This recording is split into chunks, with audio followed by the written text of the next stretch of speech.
KPCC ವಾಹಿನಿ ವೀಕ್ಷಕರಿಗೆ 76ನೇ ಗಣರಾಜ್ಯೋತ್ಸವದ ಶುಭಾಶಯಗಳು.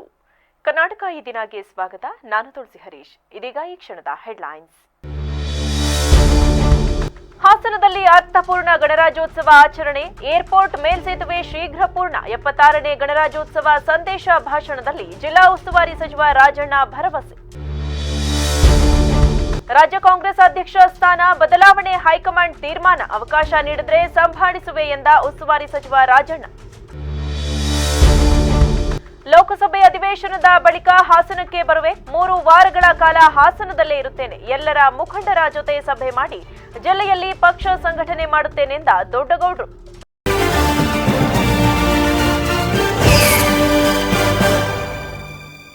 ಜಿಲ್ಲಾಡಳಿತದ ವತಿಯಿಂದ ಜಿಲ್ಲಾ ಕ್ರೀಡಾಂಗಣದ ಹಾಕಿ ಮೈದಾನದಲ್ಲಿಂದು ಏರ್ಪಡಿಸಿದ್ದ ಗಣರಾಜ್ಯೋತ್ಸವ ಕಾರ್ಯಕ್ರಮ ಯಶಸ್ವಿಯಾಗಿ ಜರುಗಿತು.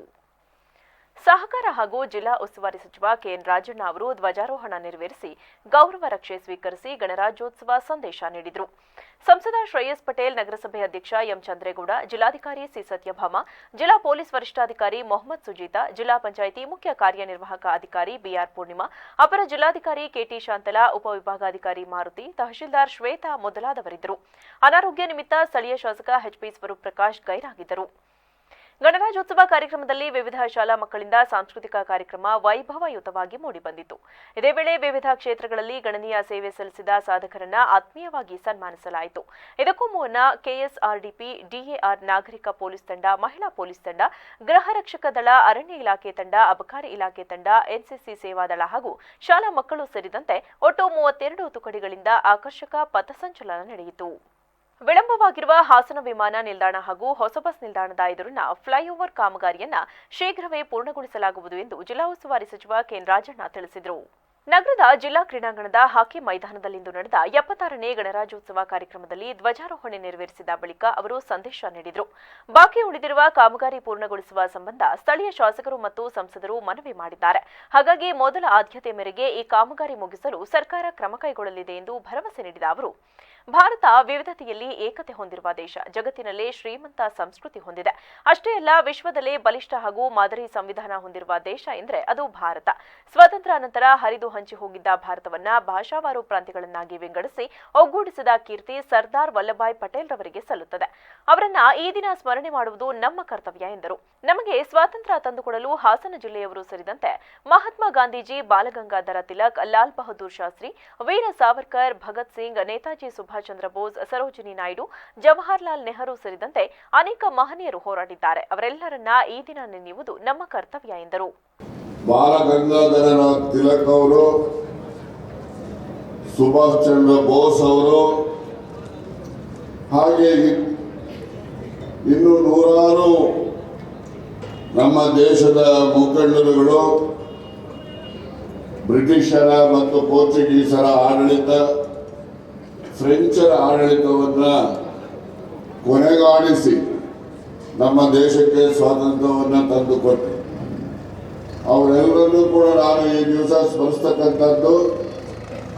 ಅದರ ಜೊತೆಯಲ್ಲಿ ನಮ್ಮ ಹಾಸನ ಜಿಲ್ಲೆಯನ್ನು ಕೂಡ ಬಹಳಷ್ಟು ಪ್ರಮುಖರು ಸ್ವಾತಂತ್ರ್ಯ ಸಂಗ್ರಾಮದಲ್ಲಿ ತಮ್ಮನ್ನು ತಾವು ಅರ್ಪಿಸಿಕೊಂಡು ನಮ್ಮೆಲ್ಲರಿಗೂ ಕೂಡ ಸ್ವಾತಂತ್ರ್ಯವನ್ನು ದೊರಕಿಸಿಕೊಂಡಿದ್ದಾರೆ. ಆ ಸ್ವಾತಂತ್ರ್ಯ ದೊರಕಿದ ಹಿನ್ನೆಲೆಯಲ್ಲಿ ನಮ್ಮ ದೇಶಕ್ಕೆ ಪ್ರಪಂಚದಲ್ಲೇ ಅತಿ ದೊಡ್ಡದಾದಂತಹ ಒಂದು ಸಂವಿಧಾನವನ್ನ ಡಾಕ್ಟರ್ ಬಾಬಾ ಸಾಹೇಬ್ ಅಂಬೇಡ್ಕರ್ ಅವರ ನೇತೃತ್ವದಲ್ಲಿ ರಚನೆಯಾಗಿ ನಮಗೆ ನಾವು ಅದನ್ನು ಅರ್ಪಿಸಿಕೊಂಡಿದ್ದೇವೆ. ಅರ್ಪಿಸಿಕೊಂಡಂತಹ ಜನವರಿ 26, 1950ರಿಂದ ಇಲ್ಲಿನವರೆಗೆ ನಾವು ಗಣರಾಜ್ಯೋತ್ಸವ ದಿನಾಚರಣೆಯನ್ನು ಆಚರಣೆ ಮಾಡಿ. ಕೆಪಿಸಿಸಿ ಅಧ್ಯಕ್ಷರ ಬದಲಾವಣೆ ಕುರಿತು ಹೈಕಮಾಂಡ್ ತೀರ್ಮಾನ ಮಾಡಲಿದೆ ಎಂದು ಜಿಲ್ಲಾ ಉಸ್ತುವಾರಿ ಸಚಿವ ಕೆಎನ್ ರಾಜಣ್ಣ ಹೇಳಿದರು. ಗಣರಾಜ್ಯೋತ್ಸವ ಸಮಾರಂಭ ಮುಗಿಸಿ ಸುದ್ದಿಗೋಷ್ಠಿಯಲ್ಲಿ ಮಾತನಾಡಿದ ಅವರು, ಅಧ್ಯಕ್ಷರ ಬದಲಾವಣೆ ಕುರಿತು ಹೈಕಮಾಂಡ್ ಯಾವುದೇ ಚರ್ಚೆ ಮಾಡುವುದಿಲ್ಲ. ಅವರೇ ನಿರ್ಧಾರ ಕೈಗೊಳ್ಳಲಿದ್ದಾರೆ. ನಾನು ಅಧ್ಯಕ್ಷನಾಗಲು ಯಾವುದೇ ಅರ್ಜಿ ಹಾಕಿಲ್ಲ. ಹೈಕಮಾಂಡ್ ಅವಕಾಶ ಕೊಟ್ಟರೆ ಮಂತ್ರಿಗಿರಿ ಬಿಟ್ಟು ಪಕ್ಷದ ಕೆಲಸ ಮಾಡುತ್ತೇನೆ ಎಂದು ಹೇಳಿದ್ದೆ. ಆ ಹೇಳಿಕೆಗೆ ಈಗಲೂ ಬದ್ಧ ಎಂದರು. ಇದೇ ವೇಳೆ ಮಾಜಿ ಸಚಿವ ಶ್ರೀರಾಮುಲು ಕಾಂಗ್ರೆಸ್ ಸೇರ್ಪಡೆ ವಿಚಾರ ಕುರಿತ ಪ್ರಶ್ನೆಗೆ, ಅವರ ಪಕ್ಷದ ವಿಚಾರ ನಮಗೆ ಸಂಬಂಧ ಇಲ್ಲ. ಆದರೆ ಅವರು ಕಾಂಗ್ರೆಸ್ ಸಿದ್ಧಾಂತ ಒಪ್ಪಿಕೊಂಡು ಬಂದ್ರೆ ನಮ್ಮ ಎಸ್ಟಿ ಮುಖಂಡರಿಗೆ ಯಾವುದೇ ವಿರೋಧ ಇಲ್ಲ ಎಂದು ಹೇಳಿದರು. ಶ್ರೀರಾಮುಲು ಪ್ರಭಾವಿ ಎಸ್ಟಿ ಸಮುದಾಯದ ನಾಯಕರು. ಅವರು ಬಿಎಸ್ಆರ್ ಪಕ್ಷ ಸ್ಥಾಪನೆ ಮಾಡಿ ಕೆಲ ಶಾಸಕರನ್ನ ಗೆಲ್ಲಿಸಿದರು. ಅವರಿಂದ ಕಾಂಗ್ರೆಸ್ ಶಕ್ತಿ ಇನ್ನಷ್ಟು ಹೆಚ್ಚುತ್ತದೆ. ಅವರು ಬಂದರೆ ಸ್ವಾಗತ ಎಂದು ಹೇಳಿದರು. ಅಲ್ಲಪ್ಪ, ಅವರು ಖರ್ಗೆ ಅವರು ಏನು ಹೇಳಿದ್ದಾರೆ, ಹೈಕಮಾಂಡ್ ಅವರು ತೀರ್ಮಾನ, ಅವ್ರು ಯಾವತ್ತೇನು ತೀರ್ಮಾನಿಸ್ತಾರೋ ಆ ತೀರ್ಮಾನಕ್ಕೆ ನಾವೆಲ್ಲ ಬದ್ಧರಾಗಿರ್ತೇವೆ. ಅದ್ರ ಬಗ್ಗೆ ನಾವೀಗ ಯಾವುದೇ ಯಾರು DCM, ಯಾವ CM, ಯಾರು ಅಧ್ಯಕ್ಷರು, ಯಾರು ಇರ್ತಾರೆ, ಯಾರು ಇರೋದಿಲ್ಲ, ಅವೆಲ್ಲ ಈಗ ಚರ್ಚೆ ಮಾಡ್ತಕ್ಕಂಥದ್ದಕ್ಕೆ ಹೈಕಮಾಂಡ್ನಿಂದ ಕಟ್ಟುನಿಟ್ಟಿನ ಸೂಚನೆ ಇದೆ. ಆ ಬಗ್ಗೆ ನಾನೇನು ಹೇಳೋದಿಲ್ಲ. ಅಂತಿಮವಾಗಿ ಹೈಕಮಾಂಡ್ನಲ್ಲಿ ಏನು ನಿರ್ಣಯ ಆಗ್ತದೋ ಅದಕ್ಕೆ ಎಲ್ಲರೂ ಕೂಡ ಒಪ್ಪಿಗೆ ಮತ್ತು ಭದ್ರಾಗೂ ಕೂಡ ಇರ್ತೇವೆ.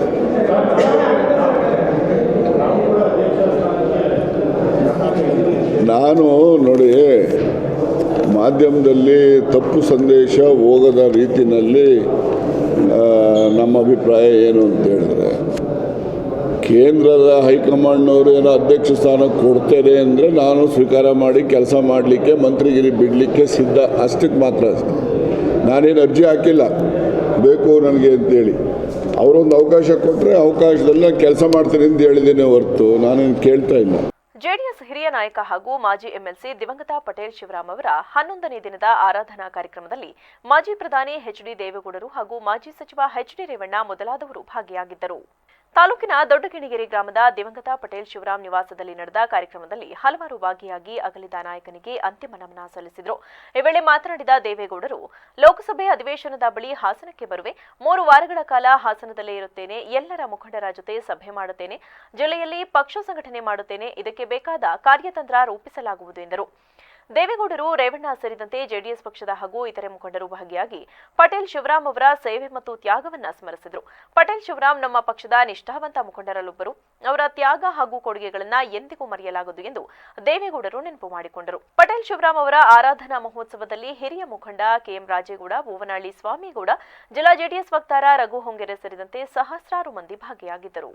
ಮಲೆನಾಡು ಇಂಜಿನಿಯರಿಂಗ್ ಕಾಲೇಜಿನಲ್ಲಿ 76ನೇ ಗಣರಾಜ್ಯೋತ್ಸವ ಕಾರ್ಯಕ್ರಮ ಆಯೋಜಿಸಲಾಗಿತ್ತು. ಧ್ವಜಾರೋಹಣ ನೆರವೇರಿಸಿ ಮಾತನಾಡಿದ ಮಲೆನಾಡು ತಾಂತ್ರಿಕ ಶಿಕ್ಷಣ ಸಂಸ್ಥೆಯ ಕಾರ್ಯದರ್ಶಿ ಜಗದೀಶ್ ಚೌಡುವಳ್ಳಿರವರು, ಭಾರತವು ಪ್ರಜಾಪ್ರಭುತ್ವ ಸಾರ್ವಭೌಮ ದೇಶವಾಗಿದೆ. ಎಲ್ಲರೂ ಸಮಾನತೆಯಿಂದ ಬದುಕುವಂತಹ, ಸರ್ವರಿಗೂ ಒಂದೇ ಕಾನೂನು, ಮೇಲು ಕೀಳು ಎಂಬ ಭಾವನೆ ಇಲ್ಲದೆ ಸಮಾನವಾದ ಹಕ್ಕನ್ನು ಪಡೆದಿದ್ದೇವೆ.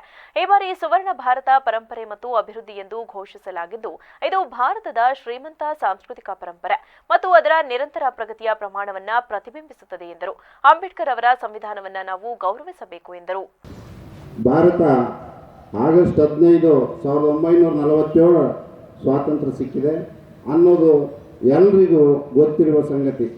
ಈ ಅವಧಿಯಲ್ಲಿ ದೇಶವು ತನ್ನದೇ ಆದ ಸಂವಿಧಾನವನ್ನು ಹೊಂದಿರಲಿಲ್ಲ.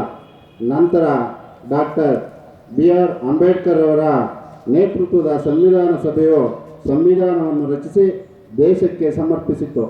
ಈ ಸಮಿತಿಯು ಸಂವಿಧಾನದ ಅಂತಿಮ ಕರಡನ್ನು ನವೆಂಬರ್ 4, 1948 ಸಂವಿಧಾನ ಸಭೆಯಲ್ಲಿ ಮಂಡಿಸಿತ್ತು. ಕೆಲವು ತಿಂಗಳುಗಳ ನಂತರ ಜನವರಿ 26, 1950 ಸಂವಿಧಾನವನ್ನು ಜಾರಿಗೆ ತರಲಾಯಿತು. ಅದರ ಪ್ರಕಾರ ಭಾರತವನ್ನು ಸಂಪೂರ್ಣ ಪ್ರಜಾಪ್ರಭುತ್ವ ಸಾರ್ವಭೌಮತ್ವ ಗಣರಾಜ್ಯ ಎಂದು ಘೋಷಿಸಲಾಯಿತು. ಜನವರಿ 26, 1950 ದೇಶದ ಮೊದಲ ರಾಷ್ಟ್ರಪತಿಗಳಾದಂಥ ಡಾಕ್ಟರ್ ರಾಜೇಂದ್ರ ಪ್ರಸಾದ್ ಅವರು ಕೆಂಪುಕೋಟೆಯಲ್ಲಿ ಧ್ವಜಾರೋಹಣ ಮಾಡುವ ಮೂಲಕ ಭಾರತವನ್ನು ಪೂರ್ಣ ಪ್ರಮಾಣದ ಗಣರಾಜ್ಯವೆಂದು ಘೋಷಿಸಲಾಯಿತು. ಇನ್ನು ಈ 76 ವರ್ಷಗಳ ಇತಿಹಾಸದಲ್ಲಿ ನೋಡಿದಾದರೆ ಕೆಂಪುಕೋಟೆಯ ಮೇಲೆ ಕಾಲೇಜಿನ ಪ್ರಾಂಶುಪಾಲರಾದ ಡಾಕ್ಟರ್ ಎಜೆ ಕೃಷ್ಣಯ್ಯ ಮಾತನಾಡಿ, ಡಾಕ್ಟರ್ ಅಂಬೇಡ್ಕರ್ ಅವರು ರಚಿಸಿದ ಸಂವಿಧಾನ ಇವತ್ತು ಜಾತಿ ಮತಭೇದವಿಲ್ಲದೆ ಎಲ್ಲವನ್ನ ಮೀರಿ ಸರ್ವರಿಗೂ ಸಮಪಾಲು, ಸರ್ವರಿಗೂ ಸಮಬಾಳನ್ನ ಕಲಿಸಿಕೊಟ್ಟಿದ್ದು, ಸಂವಿಧಾನ ಶಕ್ತಿ ಸಂವಿಧಾನವನ್ನ ಎಲ್ಲರೂ ಗೌರವಿಸುವ, ಪಾಲಿಸುವ ಮೂಲಕ ಸಮಾನತೆಗೆ ದಾರಿದೀಪವಾಗಿದೆ ಎಂದು ತಿಳಿಸಿದರು. ಇಂದು ದೇಶದಾದ್ಯಂತ ಗಣರಾಜ್ಯೋತ್ಸವ ಆಚರಣೆ ಮಾಡುತ್ತಿದ್ದು, ತಮ್ಮೆಲ್ಲರಿಗೂ 76ನೇ ಗಣರಾಜ್ಯೋತ್ಸವದ ಶುಭಾಶಯಗಳೆಂದು ತಿಳಿಸಿದರು. ಮೂಲಗಳಲ್ಲಿ ಕೂಡ ಗಣರಾಜ್ಯೋತ್ಸವ ಕಾರ್ಯಕ್ರಮವನ್ನು ವಿಜೃಂಭಣೆಯಿಂದ ಆಚರಿಸಲಾಗುತ್ತಿದೆ. ಇದೊಂದು ರಾಷ್ಟ್ರೀಯ ಹಬ್ಬ. ಭಾರತ ದೇಶದ 28 ರಾಜ್ಯಗಳು ಮತ್ತು 9 ಕೇಂದ್ರಾಡಳಿತ ಪ್ರದೇಶಗಳಲ್ಲಿಯೂ ಕೂಡ ಪ್ರಾದೇಶಿಕವಾರು ಭಾಷಾವಾರು ತಮ್ಮ ತಮ್ಮ ಕಲೆ ಮತ್ತು ಸಂಸ್ಕೃತಿಗಳನ್ನು ಪ್ರದರ್ಶಿಸಿ ಈ ದಿನ ಒಂದು ವಿಶೇಷವಾದಂಥ ಕಾರ್ಯಕ್ರಮವನ್ನು ಆಚರಣೆ ಮಾಡಲಾಗ್ತಿದೆ. ಸ್ನೇಹಿತರೆ, ಭಾರತ ದೇಶವು ಆಗಸ್ಟ್ 15, 1947ರಂದು ಹಲವಾರು ಮಹಾಪುರುಷರುಗಳ ತ್ಯಾಗ ಮತ್ತು ಬಲಿದಾನದಿಂದ ಬ್ರಿಟಿಷರ ಕಪಿಮುಷ್ಟಿಯಿಂದ ಭಾರತವು ಬಿಡುಗಡೆ ಹೊಂದಿ ಸ್ವಾತಂತ್ರ್ಯವನ್ನು ಪಡೆಯಿತು. ಸ್ವಾತಂತ್ರ್ಯವನ್ನು ಪಡೆದ ನಂತರವೂ ಕೂಡ ಈ ದೇಶವನ್ನು ಮುನ್ನಡೆಸಲು ಯಾವುದೇ ಕಾನೂನಾತ್ಮಕವಾದಂಥ ವ್ಯವಸ್ಥೆ ಇರಲಿಲ್ಲ. ನಮ್ಮ ದೇಶದ ಕಾನೂನು ಎಂದರೆ ಅದು ಒಂದು ಸಂವಿಧಾನ. ಈ ದಿನ ಅಂದರೆ ಜನವರಿ 26, 1950ನೇ ಇಸ್ವಿಯಲ್ಲಿ ಭಾರತದಲ್ಲಿ ಸಂವಿಧಾನವನ್ನು ಜಾರಿಗೆ ತಂದಂಥ ದಿನ. ಅನೇಕ ಮಹನೀಯರುಗಳ ಪರಿಶ್ರಮದಿಂದಾಗಿ ಈ ದೇಶದ ಸಂವಿಧಾನವು ರೂಪಿತಗೊಂಡಿದೆ. ಸಂವಿಧಾನ ಶಿಲ್ಪಿ ಡಾಕ್ಟರ್ ಬಿ. ಕಾರ್ಯಕ್ರಮದಲ್ಲಿ ಮಲೆನಾಡು ತಾಂತ್ರಿಕ ಶಿಕ್ಷಣ ಸಂಸ್ಥೆಯ ನಿರ್ದೇಶಕರಾದ ನಾಗರಾಜ್ ಜೈನ್ ಹಾಗೂ ಕಾಲೇಜಿನ ದೈಹಿಕ ನಿರ್ದೇಶಕರಾದ ಸೋಮಶೇಖರ್ ಹಾಗೂ ನೌಕರರ ಕಲ್ಯಾಣ ಸಂಘದ ಮತ್ತು ಸ್ಟಾಫ್ ಕ್ಲಬ್ನ ಕಾರ್ಯದರ್ಶಿಗಳು ಮತ್ತು 2025ನೇ ಸಾಲಿನಲ್ಲಿ ನಿವೃತ್ತಿಯಾಗಲಿರುವ ನೌಕರರು ವೇದಿಕೆಯಲ್ಲಿದ್ದರು. ವಿದ್ಯಾರ್ಥಿಗಳು ಶಿಕ್ಷಣದೊಂದಿಗೆ ಮಾನವೀಯ ಮೌಲ್ಯಗಳನ್ನು ಹಾಗೂ ಸಂಸ್ಕಾರ ಬೆಳೆಸಿಕೊಳ್ಳದಿದ್ದರೆ ಜೀವನ ಅರ್ಥವಾಗುತ್ತದೆ ಎಂದು ಶ್ರೀ ಆದಿಚುಂಚನಗಿರಿ ಮಹಾಸಂಸ್ಥಾನ ಮಠ ಹಾಸನ ಮತ್ತು ಕೊಡಗು ಶಾಖಾ ಮಠದ ಕಾರ್ಯದರ್ಶಿಗಳಾದ ಶ್ರೀ ಶಂಭುನಾಥ ಸ್ವಾಮೀಜಿ ತಿಳಿಸಿದರು. ಪಟ್ಟಣದ ಡಿಕೆ ಕನ್ವೆನ್ಷನ್ ಹಾಲ್ನಲ್ಲಿ ಬಿಜಿಎಸ್ ಪದವಿ ಪೂರ್ವ ಕಾಲೇಜು ಶನಿವಾರ ಆಯೋಜಿಸಿದ್ದ ದ್ವಿತೀಯ ಪಿಯುಸಿ ವಿದ್ಯಾರ್ಥಿಗಳಿಗೆ ಬೀಳ್ಕೊಡುಗೆ ಸಮಾರಂಭದಲ್ಲಿ ಆಶೀರ್ವಚನ ನೀಡಿದ ಅವರು, ವಿದ್ಯಾರ್ಥಿಗಳು ಬದುಕನ್ನ ಚೆನ್ನಾಗಿ ಕಟ್ಟಿಕೊಳ್ಳಬೇಕು. ವಿದ್ಯಾವಂತನಿಗೆ ವಿನಯ ಸಂಸ್ಕಾರ ಇಲ್ಲದಿದ್ದರೆ, ಆ ವಿದ್ಯಾವಂತನಿಗೆ ತಿಳುವಳಿಕೆ ಜ್ಞಾನ ಇಲ್ಲದಿದ್ದರೆ ಏನೆಲ್ಲ ಅನರ್ಥವಾಗುತ್ತೆಂದು ನಮ್ಮೆಲ್ಲರಿಗೂ ಗೊತ್ತಿದೆ. ಹಾಗಾಗಿ ಬದುಕಿನಲ್ಲಿ ಮಾನವೀಯ ಮೌಲ್ಯಗಳನ್ನು ಅಳವಡಿಸಿಕೊಳ್ಳಬೇಕು. ನಮ್ಮ ಹಣೆಬರಹವನ್ನ ಯಾರೂ ಬರೆಯಲು ಬರುವುದಿಲ್ಲ, ನಾವೇ ಬರೆದುಕೊಳ್ಳಬೇಕು, ನಾವೇ ಬದಲಾಯಿಸಿಕೊಳ್ಳಬೇಕು. ಭಗವಂತನ ಕೃಪೆ, ಗುರುಗಳ ದೃಷ್ಟಿ ಇದ್ರೆ ಮೂಕನು ಮಾತನಾಡಬಲ್ಲ, ಕೊಂಟನು ಬೆಟ್ಟವನ್ನ ಹತ್ತಬಲ್ಲ. ಇದು ವಿದ್ಯಾರ್ಥಿಗಳಿಗೆ ಮಾತ್ರ ಸಾಧನೆಗೈಯಲು ಸಾಧ್ಯ. ಇಚ್ಛಾಶಕ್ತಿ, ಕ್ರಿಯಾಶಕ್ತಿ, ಜ್ಞಾನ, ಈ ಶಕ್ತಿ, 3 ಶಕ್ತಿಗಳನ್ನ ಯಾವ ವಿದ್ಯಾರ್ಥಿ ಜೀವನದಲ್ಲಿ ಶ್ರದ್ಧೆಯಿಂದ ಅಳವಡಿಸಿಕೊಳ್ಳುತ್ತಾನೋ ಅವನ ಜೀವನ ಕೊನೆಯವರೆಗೂ ಉತ್ತುಂಗದಲ್ಲಿರಲು ಪ್ರಯತ್ನಿಸುತ್ತಾನೆ. ಜೊತೆಗೆ ಆ ವಿದ್ಯಾರ್ಥಿಯ ಗುಣಮಟ್ಟ ಕೂಡ ಉತ್ತಮವಾಗಿ ಬೆಳೆಯಲು ಸಾಧ್ಯವಾಗುತ್ತದೆ ಎಂದು ಹೇಳಿದರು. ನಾವು ಸನ್ಲೈಟನ್ನು ನೋಡೋದು ಚಪ್ಪಾಳೆ ಹೊಡಿತೀವಿ, ಸೂರ್ಯ ಅಸ್ತಮಾನ ಚಪ್ಪಾಳೆ ಹೊಡಿತೀವಿ, ಸಂತೋಷ ಪಡ್ತೀವಿ, ತುಂಬ ಖುಷಿಯಾಗಿ ಅಂತೀವಿ. ಇದೇನು ಉದ್ದೇಶ ಅಂತ ಹೇಳಿದ್ರೆ, ನಮ್ಮ ಜೀವನದಲ್ಲಿ ಕೂಡ 24 ಗಂಟೆ ಕಾಲವನ್ನು ಕಳೆದೋಲ್ಲ ಅಂತೇಳಿ ಆಲೋಚನೆ ಮಾಡ್ಕೋಬಹುದು. ಸಮಯ ಹೋಯಿತು, ಸಮಯ ಮತ್ತೆ ಅದಕ್ಕೆ ಹೇಳ್ತಾರೆ, ನಮ್ಮ ಹಿರಿಯರು ಒಂದೇ ಎಲ್ಲ ಏನೇನು ಶಾಸ್ತ್ರ ಕೇಳಿದ್ರೆ ಒಂದೇ ಮಾತು ಹಿರಿಯರು ಏನಂತ, ಮತ್ತು ಕಳೆದರೆ ಸಿಕ್ಕಿತು, ಮತ್ತು ಕಳೆದರೆ ಸಿಕ್ಕಿ ಇದೆ. ಸಮಯ ಜ್ಞಾನ ಬಹಳ ಮುಖ್ಯ ಅಂತ ಹೇಳಿ ಶೇಖರ್ ಅವರು ಹೇಳಿದರು. ಮಂಜಾಣ ಅಂತ ಹೇಳಿದ್ರು, ಅದಕ್ಕೆ ಗಾಂಧೀಜಿಯವರು ಕೇಳ್ತಾರಂತೆ, ನಮ್ಮೆಲ್ಲ ಪತ್ರಿಕಾ ಸಂಘದಲ್ಲೂ ಸಾಧನೆ ಆದಾಗ ಒಂದು ಇಂಪ್ರೂವ್ ಮಾಡ್ತಾರೆ. ಯಾವಾಗಲೂ ಜೀವನದಲ್ಲಿ ಗಾಂಧೀಜಿ ಸಾಧನೆ ಮಾಡ್ಕೊಂಡೇ ಬಂದಂಥವ್ರು. ಗಾಂಧೀಜಿಯವರಿಗೆ ಇಷ್ಟೆಲ್ಲ ಸಾಧನೆ ಮಾಡಲಿಕ್ಕೆ ಕಾರಣ ಅಂತ ಹೇಳಿ ಪ್ರಶ್ನೆ ಮಾಡಿದಂಥ ಸಂದರ್ಭದಲ್ಲಿ ಅವರೇನು ಮಾತಾಡಲ್ಲ, ನನ್ನ ಜೀವನವೇ ನನಗೆ ಸಂದೇಶ, ಒಂದೇ ಮಾತು. ಶಾಸಕ ಎ ಮಂಜು ಮಾತನಾಡಿ, ವಿದ್ಯಾರ್ಥಿಗಳು ಆದರ್ಶ ವ್ಯಕ್ತಿಗಳ ಪುಸ್ತಕಗಳನ್ನು ಹೆಚ್ಚು ಹೆಚ್ಚು ಓದಬೇಕು. ಮಕ್ಕಳು ತಮ್ಮ ಗುರಿ ಸಾಧನೆಗೆ ಸತತ ಪ್ರಯತ್ನ ಮಾಡುವಂತೆ ತಿಳಿಸಿದರು.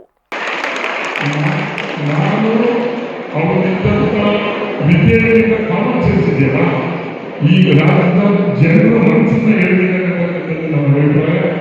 ನಾನು ಈ ಸಂದರ್ಭದಲ್ಲಿ ಅವರ ಪರವಾಗಿ ಹೇಳ್ತಾ ಇದ್ದಾಗ ಬಹುಶಃ ನೀವೆಲ್ಲರೂ ಕೂಡ ಚಪ್ಪಾಳೆ ತಗೊಂಡಿದ್ರೆ ನಮ್ಮ ಪರವಾಗಿಯಿಂದ ನನಗೆ ಅನಿಸ್ತಾ ಇದೆ. ಬಹುಶಃ ಅವನಿಗೆ ಯಶಸ್ವಿಯಾಗಿ ಈ ಸಂದರ್ಭದಲ್ಲಿ ತಾವೆಲ್ಲರೂ ಕೂಡ ನಿಮ್ಮ ಆಯ್ಕೆ ನಿಮ್ಮ ಕೈಯಲ್ಲಿ ಹಣೆ ಮಕ್ಕಳನ್ನ ತೆಗೆದು ನೋಡ್ಬೋದು, ಹಣೆ ಬರೆಯೋದಿಲ್ಲ, ಹಣೆಗೆ ನಾವು ಮಾಡಿಸ್ಕೋಬೇಕು. ಅಂದ್ರೆ ನಾನು ಏನಾಗಬೇಕು ನನಗೆ ಬರ್ಕೊಂಡ್ರೆ ನಾನು ಹಣೆ ಬರ ಅಂತ ಹೇಳಿ ಬಹುಶಃ ನನಗೆ ಈ ಸಂಸ್ಥೆಯ ಒಂದು ಸಹಾಯ ಮಾಡೋದು, ಅಂದರೆ ಅವರ ಸೇವೆ ಮಾಡೋದಕ್ಕೆ ನಾನು ಪುಣ್ಯ ಆಗ್ತಕ್ಕಂಥದ್ದು ಹೇಳಿ, ನಾನು ಕೂಡ ನಮ್ಮ ಒಬ್ಬರಿಗೆ ಗೊತ್ತಿಸ್ಕೊಂಡು 19 ಜನ ಮಕ್ಕಳು ನಾನೇ ಬದುಕಿರೋ ಮಾತಾಡ್ಕೊಂಡು. ಇದೇ ಸಂದರ್ಭದಲ್ಲಿ ದೀರ್ಘ ಹಾಜರಾದ ವಿದ್ಯಾರ್ಥಿಗಳು ಹಾಗೂ ಈ ವರ್ಷದ ಅತ್ಯುತ್ತಮ ವಿದ್ಯಾರ್ಥಿಗಳಿಗೆ ಬಹುಮಾನ ನೀಡಿ ಗೌರವಿಸಲಾಯಿತು. ಶ್ರೀ ಆದಿಚುಂಚನಗಿರಿ ವಿಶ್ವವಿದ್ಯಾಲಯದ ಉಪಕುಲಪತಿ ಡಾಕ್ಟರ್ ಎಂಎ ಶೇಖರ್, ಕಾಲೇಜು ಪ್ರಾಂಶುಪಾಲ ಮಹೇಶ್ ಹೊಡೆನೂರು, ಶ್ರೀಧರ್ ಪ್ರಭು ಸೇರಿದಂತೆ ಇತರರಿದ್ದರು. ಬಳಿಕ ಕಾಲೇಜು ವಿದ್ಯಾರ್ಥಿಗಳಿಂದ ಸಾಂಸ್ಕೃತಿಕ ಕಾರ್ಯಕ್ರಮ ನಡೆಯಿತು. ಚನ್ನರಾಯಪಟ್ಟಣ ತಾಲೂಕು ಆಡಳಿತದ ವತಿಯಿಂದ 76ನೇ ಗಣರಾಜ್ಯೋತ್ಸವವನ್ನು ಅತ್ಯಂತ ಅದ್ದೂರಿ ಮತ್ತು ಅರ್ಥಪೂರ್ಣವಾಗಿ ಆಚರಣೆ ಮಾಡಲಾಯಿತು. ಇದೇ ಸಂದರ್ಭದಲ್ಲಿ ಶಾಸಕ ಸಿಎನ್ ಬಾಲಕೃಷ್ಣ ಮಾತನಾಡಿ, ರಾಜಪ್ರಭುತ್ವವು ಅಂತ್ಯವಾಗಿ ಭಾರತದಲ್ಲಿ ಸಂವಿಧಾನವನ್ನ ಸ್ಥಾಪಿಸಿದ ದಿನವೇ ಜನವರಿ 26. ದೇಶದ ಸಂವಿಧಾನ ಭಾರತೀಯರಿಗೆ ಹೆಮ್ಮೆಯ ದಿನವಾಗಿದೆ. 26 ಜನವರಿ 1950ರಂದು ಸಂವಿಧಾನವನ್ನ ಸ್ಥಾಪನೆ ಮಾಡಲಾಗಿದ್ದು, ಇದರ ಗೌರವಾರ್ಥವಾಗಿ ಗಣರಾಜ್ಯೋತ್ಸವವನ್ನ ಅಸ್ತಿತ್ವಕ್ಕೆ ಬಂದ ದಿನವಾಗಿದ್ದು ಆಚರಿಸಲಾಗುತ್ತದೆ ಎಂದರು. ತಹಶೀಲ್ದಾರ್ ನವೀನ್ ಕುಮಾರ್ ಇದೇ ಸಂದರ್ಭದಲ್ಲಿ ಮಾತನಾಡಿದರು. ವಿವಿಧ ಶಾಲೆಯ ಮಕ್ಕಳಿಂದ ಪಥಸಂಚಲನ ಹಾಗೂ ಸಾಂಸ್ಕೃತಿಕ ಕಾರ್ಯಕ್ರಮಗಳು ನಡೆದವು. ವಿವಿಧ ಕ್ಷೇತ್ರಗಳಲ್ಲಿ ಸಾಧನೆ ಮಾಡಿದ ಸುಮಾರು 29ಕ್ಕೂ ಹೆಚ್ಚು ಜನರಿಗೆ ಶಾಸಕ ಸಿಎನ್ ಬಾಲಕೃಷ್ಣರವರು ಅಭಿನಂದಿಸಿದರು. ಕಾರ್ಯಕ್ರಮದಲ್ಲಿ ಡಿವೈಎಸ್ಪಿ ಕುಮಾರ್, ತಾಲೂಕು ಕಾರ್ಯನಿರ್ವಹಣಾಧಿಕಾರಿ ಹರೀಶ್, ಪುರಸಭಾ ಅಧ್ಯಕ್ಷೆ ಬನಶಂಕರಿ ರಘು, ಟಿಎಪಿಸಿಎಂಎಸ್ ಅಧ್ಯಕ್ಷ ಮರಗೂರು ಅನಿಲ್, ಗ್ಯಾರಂಟಿ ಸಮಿತಿ ಅಧ್ಯಕ್ಷ ಎಲ್ಪಿ ಪ್ರಕಾಶ್ ಗೌಡ, ಕನ್ನಡ ಸಾಹಿತ್ಯ ಪರಿಷತ್ ಅಧ್ಯಕ್ಷ ಎಚ್ಎನ್ ಲೋಕೇಶ್ ಮತ್ತಿತರರಿದ್ದರು. 76ನೇ ಗಣರಾಜ್ಯೋತ್ಸವದ ಅಂಗವಾಗಿ ಚನ್ನರಾಯಪಟ್ಟಣದ ಪೊಲೀಸ್ ಠಾಣೆಯಲ್ಲಿ ನಿವೃತ್ತಿ ಹೊಂದುತ್ತಿರುವ ಉಮಾದೇವಿ ಮತ್ತು ಶ್ರೀನಿವಾಸ್ ಮೂರ್ತಿ ಇವರ ನೇತೃತ್ವದಲ್ಲಿ ಧ್ವಜಾರೋಹಣ ಕಾರ್ಯಕ್ರಮವನ್ನು ಹಮ್ಮಿಕೊಳ್ಳಲಾಯಿತು. ಕೇವಲ 2-3 ತಿಂಗಳಲ್ಲೇ ಉಮಾದೇವಿ ಮತ್ತು ಶ್ರೀನಿವಾಸ್ ಮೂರ್ತಿ ಇವರುಗಳು ಪೊಲೀಸ್ ಇಲಾಖೆಯಲ್ಲಿ ಐಎಸ್ಐ ಕರ್ತವ್ಯ ನಿರ್ವಹಿಸುತ್ತಿದ್ದು, ಮುಂದಿನ ದಿನಮಾನಗಳಲ್ಲಿ ನಿವೃತ್ತಿ ಹೊಂದಲಿದ್ದಾರೆ. ಮುಂಬಡತಿ ಹೊಂದಿ ನಿವೃತ್ತಿ ಹೊಂದಬೇಕಾದವರು ಎಎಸ್ಐ ಮತ್ತು ಹೆಡ್ ಕಾನ್ಸ್ಟೇಬಲ್ ಇವರುಗಳಿಗೆ ಗೌರವ ಸಮರ್ಪಣೆ ಅರ್ಪಿಸುವ ಹಾಗೂ ಎಎಸ್ಐ ಶಿವಣ್ಣರವರು ಕೂಡ ಸಮ ಪ್ರಮಾಣದ ಅಧಿಕಾರಿ ಎಂಬ ದೃಷ್ಟಿಯಿಂದ ಸ್ಥಳೀಯ ಪೊಲೀಸ್ ವೃತ್ತ ನಿರೀಕ್ಷಕರಾದ ರಘುಪತಿ ಭಟ್ರವರ ನೇತೃತ್ವದಲ್ಲಿ ಈ ಧ್ವಜಾರೋಹಣ ಕಾರ್ಯಕ್ರಮವನ್ನು ಹಮ್ಮಿಕೊಳ್ಳಲಾಗಿತ್ತು. ರೈತರ ಹಿತಕ್ಕಾಗಿ ಚನ್ನರಾಯಪಟ್ಟಣ ತಾಲೂಕಿಗೆ ಕೋಲ್ಡ್ ಸ್ಟೋರೇಜ್ ಅಗತ್ಯತೆಯೂ ಹೆಚ್ಚಾಗಿದೆ ಎಂದು ಶಾಸಕ ಸಿಎನ್ ಬಾಲಕೃಷ್ಣ ತಿಳಿಸಿದ್ದಾರೆ. ಪಟ್ಟಣದ ಕೃಷಿ ಉತ್ಪನ್ನ ಮಾರುಕಟ್ಟೆ ಸಮಿತಿ ಆವರಣದಲ್ಲಿ ನೂತನವಾಗಿ ನಿರ್ಮಿಸಿರುವ ಶ್ರೀ ಲಕ್ಷ್ಮೀರಂಗನಾಥ ಕೋಲ್ಡ್ ಸ್ಟೋರೇಜ್ ಉದ್ಘಾಟನಾ ಸಮಾರಂಭದಲ್ಲಿ ಮಾತನಾಡಿ, ತಾಲೂಕಿನ ರೈತ ಬಾಂಧವರಿಗೆ ಮತ್ತು ವ್ಯಾಪಾರಸ್ಥರಿಗೆ ಈ ಕೋಲ್ಡ್ ಸ್ಟೋರೇಜ್ ಅತ್ಯಗತ್ಯವಾಗಿ ಬೇಡಿಕೆ ಇತ್ತು. ಈ ಬೇಡಿಕೆಗೆ ಅನುಗುಣವಾಗಿ ಇಂದು ಶ್ರೀ ಲಕ್ಷ್ಮೀರಂಗನಾಥ ಕೋಲ್ಡ್ ಸ್ಟೋರೇಜ್ ಅನ್ನು ಪ್ರಾರಂಭಿಸಿರುವುದು ಒಂದು ರೀತಿಯ ಸಂತೋಷಕರ ವಿಚಾರವಾಗಿದೆ. ರೈತರು ಬೆಳೆದಂತಹ ಬಿತ್ತನೆ ಬೀಜಗಳನ್ನು ಮತ್ತು ಇತರೆ ದವಸ ಧಾನ್ಯಗಳನ್ನು, ಪದಾರ್ಥಗಳನ್ನು ಕೆಡದಂತೆ ಈ ಗೋದಾಮಿನಲ್ಲಿ ಶೇಖರಿಸಬಹುದು. ಜಿಲ್ಲಾ ಕೇಂದ್ರಗಳಲ್ಲಿ ಇಂತಹ ಗೋದಾಮುಗಳು ಹೊರತುಪಡಿಸಿದರೆ ತಾಲೂಕು ಕೇಂದ್ರಗಳಲ್ಲಿ ಇಂತಹ ಗೋದಾಮುಗಳು ಬೆಳ್ಳೆಣಿಕೆಯಷ್ಟು ಮಾತ್ರ ಇವೆ. ಕೋಟ್ಯಾಂತರ ರೂಪಾಯಿ ವೆಚ್ಚ ಮಾಡಿ ಇಂತಹ ಕೋಲ್ಡ್ ಸ್ಟೋರೇಜ್ಗಳನ್ನು ನಿರ್ಮಾಣ ಮಾಡಿರುವುದು ಬಹಳಷ್ಟು ರೀತಿಯ ಸಂತೋಷಕರ ವಿಚಾರವಾಗಿದೆ. ಆದ್ದರಿಂದ ರೈತ ಬಾಂಧವರು ಮತ್ತು ವ್ಯಾಪಾರಸ್ಥರು ಇದನ್ನು ಸದುಪಯೋಗಪಡಿಸಿಕೊಳ್ಳಿ ಎಂದರು. ಅವಕಾಶ ಇದೆ. ವೆಜಿಟೇಬಲ್ಸ್ ಮತ್ತು ದ್ವಿದಳ ಧಾನ್ಯಗಳು, ಕಮರ್ಷಿಯಲ್ ಕ್ರಾಪ್ಸ್ ಆಲ್ಮೋಸ್ಟ್ ಇದು ಹೆಚ್ಚಿನ ಅನುಕೂಲ ರೈತರಿಗೆ, ತಾಲೂಕಿನ ರೈತರಿಗೆ ಹೆಚ್ಚಿನ ಅನುಕೂಲ ಆಗಲಿ. ಈಗ ಚನ್ನರಾಯಪಟ್ಟಣ ತಾಲೂಕು ಇನ್ ಬಿಟ್ವೀನ್ 2-3 ತಾಲೂಕುಗಳ ಮಧ್ಯೆ ಎಲ್ಲ ರಸ್ತೆ ಸಂಪರ್ಕ ಹೊಂದಿರತಕ್ಕಂಥ ಒಂದು ಕ್ಷೇತ್ರ ನಮ್ಮದು ಚನ್ನರಾಯಪಟ್ಟಣ. ಅದರಿಂದ ಈ ಭಾಗದಲ್ಲಿ ಎಲ್ಲ ಕಡೆ ರೈತರಿಗೂ ಕೂಡ ಹೆಚ್ಚಿನ ಒಂದು ಅನುಕೂಲ ಆಗಲಿ. ಇವಾಗ ಯಾರೋ ಬಾಳೆಹಣ್ಣನ್ನ ಬಾಳೆ ಗಿಡದಲ್ಲಿ ಬಾಳೆಹಣ್ಣು ಬೆಳೀತಾರೆ. ಆ ಬೆಳೆದಂಥ ಸಂದರ್ಭದಲ್ಲಿ 8 ರೂಪಾಯಿ kg ಇರ್ತದೆ. ಆವಾಗ ವಿಧಿ ಇಲ್ಲ, ರೈತ ಮಾರಾಟ ಮಾಡಬೇಕಾಗುತ್ತೆ. ಇಲ್ಲದವರೆ ಸೇಫ್ಟಿಯಾಗಿ ಅದು ಸುಸಜ್ಜಿತ ಕೊಡಬೇಕು ಅಂದರೆ ಈ ಒಂದು ಕೋಲ್ಡ್ ಸ್ಟೋರೇಜ್ ಬೇಕಾಗ್ತದೆ. ಅದು ಇಟ್ಟಾಗ ಮುಂದಕ್ಕೆ 25 ರೂಪಾಯಿ kg ಆಗ್ತದೆ. ಬಟ್ ರೈತ ತಾಳ್ಮೆಯಿಂದ ಇದನ್ನು ಉಪಯೋಗ ಮಾಡಿಕೊಂಡು ಹೆಚ್ಚಿನ ಅನುಕೂಲವನ್ನು ಪಡ್ಕೊಳ್ತಕ್ಕಂಥದ್ದಕ್ಕೆ ಅವ್ರು ಇಂತಿಷ್ಟು ಅಂತ ಬಾಡಿಗೆ ನಿಗದಿ ಮಾಡ್ತಾರೆ. ರೈತರಿಗೂ ಕೂಡ ಹೊರೆಯಾಗದ ರೀತಿ ಸಾಕಾರ ಮಾಡಬೇಕು ಅಂತ ಕೂಡ ನಮ್ಮ ಕಾಂತರಾಜ್ ಅವ್ರಿಗೆ ಹೇಳಿದ್ದೀವಿ. ಅವರು ಕೂಡ ಜನೋಪಯೋಗಿ ಒಂದು ಉದ್ಯಮ ಕ್ಷೇತ್ರದಲ್ಲಿ ಉನ್ನತ ಮಟ್ಟಕ್ಕೆ ಬೆಳೀತಿದ್ದಾರೆ. ಒಂದು ಪೆಟ್ರೋಲ್ ಬಂಕ್ಗಳನ್ನೇ ಮೊದಲು ಮಾಡ್ತಿದ್ರು. ರೈತರಿಗೆ ಹತ್ತಿರವಾದಂಥ ಒಂದು ವ್ಯವಸ್ಥೆಗೆ ಕಾಲಿಟ್ಟಿದ್ದಾರೆ.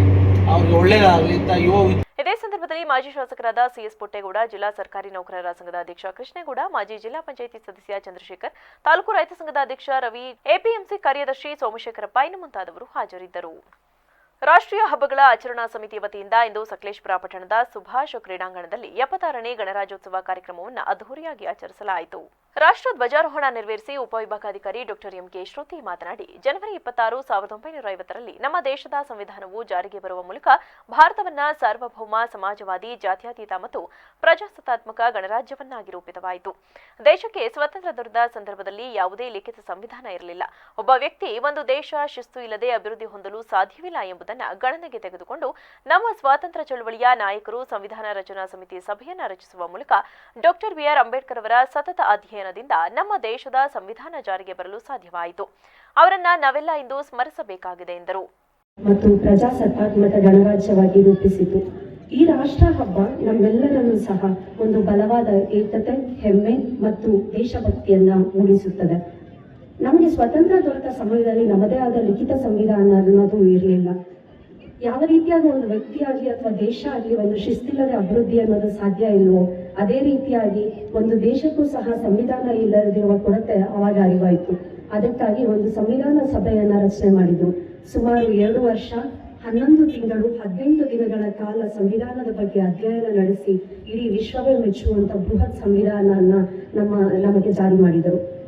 ಈ ಕೊಡುಗೆಯನ್ನು ನೀಡಿದಂತ ನಮ್ಮ ಸಂವಿಧಾನ ಶಿಲ್ಪಿಯಾದ ಡಾಕ್ಟರ್ BR ಅಂಬೇಡ್ಕರ್ ಮತ್ತು ಸಂವಿಧಾನ ರಚನೆ ಮಾಡಿದಂತ ಎಲ್ಲರನ್ನು ನಾವು ಈ ದಿನ ಸ್ಮರಿಸಲೇಬೇಕಾಗುತ್ತದೆ.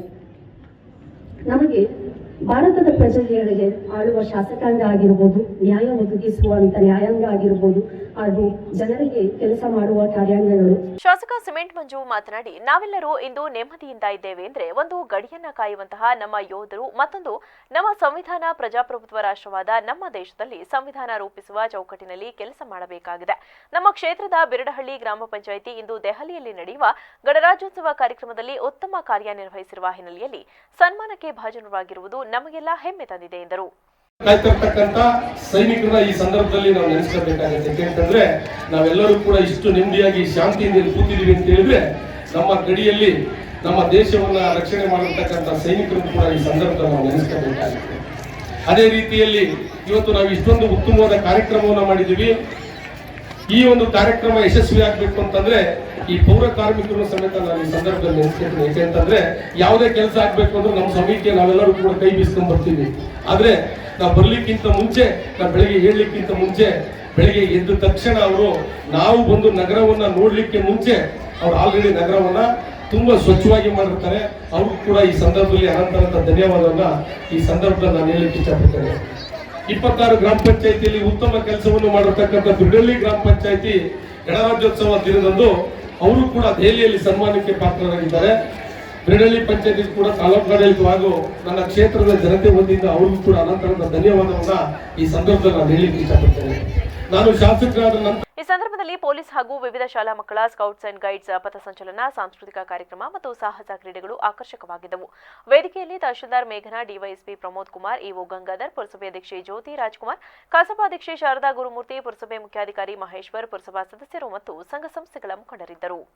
ಮತದಾನ ಎಲ್ಲರ ಮೂಲಭೂತ ಹಕ್ಕಾಗಿದ್ದು, ನಗರ ಮತ್ತು ಗ್ರಾಮೀಣ ಪ್ರದೇಶಗಳಲ್ಲಿ ಆಗುತ್ತಿರುವ ಮತದಾನ ಪ್ರಮಾಣದ ತಾರತಮ್ಯ ಹೋಗಲಾಡಿಸಬೇಕು ಎಂದು ಪಟ್ಟಣದ ಜೆಎಂಎಫ್ಸಿ ನ್ಯಾಯಾಲಯದ ಹಿರಿಯ ಶ್ರೇಣಿ ನ್ಯಾಯಾಧೀಶ ಬಿಕೆ ನಾಗೇಶ್ಮೂರ್ತಿ ತಿಳಿಸಿದರು.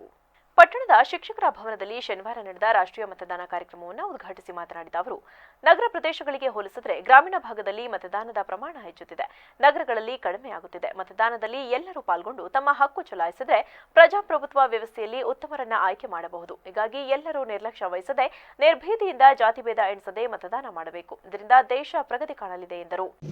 ಈಗ ಎಲ್ಲ ಪ್ರತಿ ಸರ್ಕಾರಿ ಕಚೇರಿಗಳಲ್ಲೂ ಈಗ ನೀವು ಪ್ರತಿಜ್ಞೆ ವಿಧಿ ಯಾವ ರೀತಿ ತಗೊಂಡ್ರಿ, ಅದೇ ರೀತಿ ಎಲ್ಲ ಸರ್ಕಾರಿ ಕಚೇರಿಗಳಲ್ಲೂ ಈ ದಿವಸ ಪ್ರತಿಜ್ಞಾ ವಿಧಿಯನ್ನು ವಿಧಿಸಲಾಗಿದೆ. ಅಂದರೆ 25 ಜನವರಿ ಅಂತ ಹೇಳಿದ್ರೆ 1950 ಜನವರಿ 25ನೇ ತಾರೀಕಿನಂದು ಚುನಾವಣಾ ಆಯೋಗ ರಚನೆ ಆಯಿತು. ಆ ಒಂದು ಜನವರಿ 25, 1950ರಲ್ಲಿ ಏನು ಚುನಾವಣಾ ಆಯೋಗ ರಚನೆ ಆಗಿದೆ, ಆ ಒಂದು ನಿಟ್ಟಿನಲ್ಲಿ ನಾವು 2011ನೇ ಇಸ್ವಿಯಿಂದ ಒಂದು ಸರ್ಕಾರದ ನಿರ್ದೇಶನದಂತೆ ಪ್ರತಿ ವರ್ಷವೂ ನಾವು 25 ಜನವರಿಯಿಂದ ನಾವು ಈ ಮತದಾರರ ದಿನವನ್ನು ಆಚರಣೆ ಮಾಡ್ಕೊಂಡು ಬರಲಾಗ್ತಾ ಇದೆ. ಇದರ ಉದ್ದೇಶ ಇಷ್ಟೇ, ಅಂದರೆ ಮತದಾನ ಒಂದು ಮೂಲಭೂತವಾದ ಹಕ್ಕು, ಅದರ ಒಂದು ಹಕ್ಕನ್ನು ಎಲ್ಲರೂ ಚಲಾಯಿಸಬೇಕು. ತಹಶೀಲ್ದಾರ್ ಮಲ್ಲಿಕಾರ್ಜುನ್ ಮಾತನಾಡಿದರು. ತಾಲೂಕು ಕಚೇರಿ ಶಿರಸ್ತೆದಾರ್ ಸೇಸ್ವಾಮಿ, ತಾಲೂಕು ವಕೀಲರ ಸಂಘದ ಅಧ್ಯಕ್ಷ ಪ್ರಶಾಂತ್, ವಕೀಲ ಶಂಕರಯ್ಯ, ಡಿ ಸೋಮಶೇಖರ್ ಇತರರಿದ್ದರು. ಮತಗಟ್ಟೆ ಅಧಿಕಾರಿಯಾಗಿ ಉತ್ತಮವಾಗಿ ಕಾರ್ಯನಿರ್ವಹಿಸಿದ ಶಿಕ್ಷಕರಾದ ಪರಮೇಶ್, ರವೀಂದ್ರ, ಗ್ರಾಮ ಸಹಾಯಕ ದೇವರಾಜ್ ಅವರನ್ನು ಸನ್ಮಾನಿಸಲಾಯಿತು. ಮತದಾನದ ಮಹತ್ವ ಕುರಿತು ಪ್ರತಿಜ್ಞಾವಿಧಿ ಬೋಧಿಸಲಾಯಿತು. ಜಿಲ್ಲಾ ಹಾಲು ಉತ್ಪಾದಕರ ಸಹಕಾರ ಸಂಘಗಳ ಒಕ್ಕೂಟದ ಅಧ್ಯಕ್ಷರ ಸ್ಥಾನಕ್ಕೆ ನಡೆದ ಚುನಾವಣೆಯಲ್ಲಿ 9 ಮತಗಳನ್ನು ಪಡೆದು ಪಾವಗಡ ಶಾಸಕ ಎಚ್ಬಿ ವೆಂಕಟೇಶ್ ಗೆಲುವು ಸಾಧಿಸಿದ್ದು, ಎನ್ಡಿಎ ಅಭ್ಯರ್ಥಿ ಎಸ್ಆರ್ ಗೌಡ 5 ಮತಗಳನ್ನು ಪಡೆದು ಪರಾಭವಗೊಂಡಿದ್ದಾರೆ. ಅಚ್ಚರಿಯ ಬೆಳವಣಿಗೆಯಲ್ಲಿ ಚುನಾಯಿತ ನಿರ್ದೇಶಕರಲ್ಲಿ ಯಾರನ್ನು ಆಯ್ಕೆ ಮಾಡಲಾಗದ ಪರಿಸ್ಥಿತಿಯಲ್ಲಿ ಅಧ್ಯಕ್ಷ ಪದವಿಯು ಪಾವಗಡ ವಿಧಾನಸಭಾ ಕ್ಷೇತ್ರದ ಶಾಸಕ ಎಚ್ಬಿ ವೆಂಕಟೇಶ್ ಅವರ ಪಾಲಾಗಿದೆ. ವೆಂಕಟೇಶ್ ಅವರನ್ನ ಸರ್ಕಾರ ಹಾಲು ಒಕ್ಕೂಟದ ನಿರ್ದೇಶಕ ಸ್ಥಾನಕ್ಕೆ ನಾಮನಿರ್ದೇಶನ ಸದಸ್ಯರನ್ನಾಗಿ ನೇಮಕ ಮಾಡಿತ್ತು. ತಾಮೂಲ್ ಕಚೇರಿಗೆ ಹೋಗಿ ಇಂದು ಅಧ್ಯಕ್ಷರ ಸ್ಥಾನಕ್ಕೆ ನಡೆಯುವ ಚುನಾವಣೆಗೆ ಕಾಂಗ್ರೆಸ್ ಬೆಂಬಲಿತ ಅಭ್ಯರ್ಥಿಯಾಗಿ ನಾಮಪತ್ರ ಸಲ್ಲಿಸಿದ್ದಾರೆ. ಎನ್ಡಿಎ ಪಕ್ಷದ ಅಭ್ಯರ್ಥಿಯಾಗಿ ಸಿರಾದ ಸಿಎಸ್ ಗೌಡ ನಾಮಪತ್ರ ಸಲ್ಲಿಸಿದರೂ ಸಹ ಗೆಲುವಿನ ದಡ ಸೇರಲು ಸಾಧ್ಯವಾಗಲಿಲ್ಲ. ಎನ್ಡಿಎ ಮೈತ್ರಿ ನಿರ್ದೇಶಕರು ಕೇವಲ 3 ಮಂದಿ ಇದ್ದರೂ ಕರ್ನಾಟಕ ಹಾಲು ಮಹಾಮಂಡಳಿಗೆ ಶಾಸಕರು ಅಧ್ಯಕ್ಷರಾಗಿರುವುದು, ಹಾಸನ ಹಾಲು ಒಕ್ಕೂಟದಲ್ಲೂ ಶಾಸಕರು ಅಧ್ಯಕ್ಷರಾಗಿರುವುದು ನಮ್ಮ ಕಣ್ಣ ಮುಂದೆ ಇರುವಾಗ ಮುಖ್ಯಮಂತ್ರಿ ಸಿದ್ದರಾಮಯ್ಯನವರ ನಿವಾಸದಲ್ಲಿ ಜಿಲ್ಲಾ ಉಸ್ತುವಾರಿ ಸಚಿವರು, ಸಹಕಾರ ಸಚಿವರು, ಇತರೆ ಶಾಸಕರುಗಳ ಸಭೆಯಲ್ಲಿ ಶಾಸಕರಿಗೆ ಅಧಿಕಾರ ಕೊಡಬೇಕು ಎಂಬ ಉದ್ದೇಶದಿಂದ ಈ ತೀರ್ಮಾನಕ್ಕೆ ಬರಲಾಗಿದೆ. ಸಹಕಾರ ಸಂಘಗಳ ಚುನಾವಣೆ ಪ್ರಕ್ರಿಯೆಯಲ್ಲಿ ನಿರ್ದೇಶಕ ಸ್ಥಾನ ಆಯ್ಕೆಯಾದ 15 ದಿನದಲ್ಲಿ ಅಧ್ಯಕ್ಷ ಸ್ಥಾನಕ್ಕೆ ಆಯ್ಕೆ ನಡೆಯಬೇಕಿದ್ದು, ಜನವರಿ 24ರೊಳಗೆ ತುಮುಲೆ ಹೊಸ ಸಾರಥಿ ಆಯ್ಕೆಯಾಗಬೇಕಿದೆ. ಈ ಹಿನ್ನೆಲೆಯಲ್ಲಿ ಅಧ್ಯಕ್ಷ ಸ್ಥಾನಕ್ಕೆ ಚುನಾವಣೆ ಘೋಷಿಸಲಾಗಿದೆ. ಉಪವಿಭಾಗಾಧಿಕಾರಿ ತುಮಕೂರು ಗೌರವ್ ಕುಮಾರ್ ಚುನಾವಣಾಧಿಕಾರಿಯಾಗಿದ್ದರು. 1324 ಹಾಲು ಉತ್ಪಾದಕರ ಸಂಘಗಳನ್ನು ಹೊಂದಿರುವ ತುಮುಲ್ನಲ್ಲಿ ಈ ಹಿಂದಿನ ಅವಧಿಯಲ್ಲಿ ಜೆಡಿಎಸ್ ಅಧಿಕಾರ ಚುಕ್ಕಾಣಿ ಹಿಡಿದಿತ್ತು.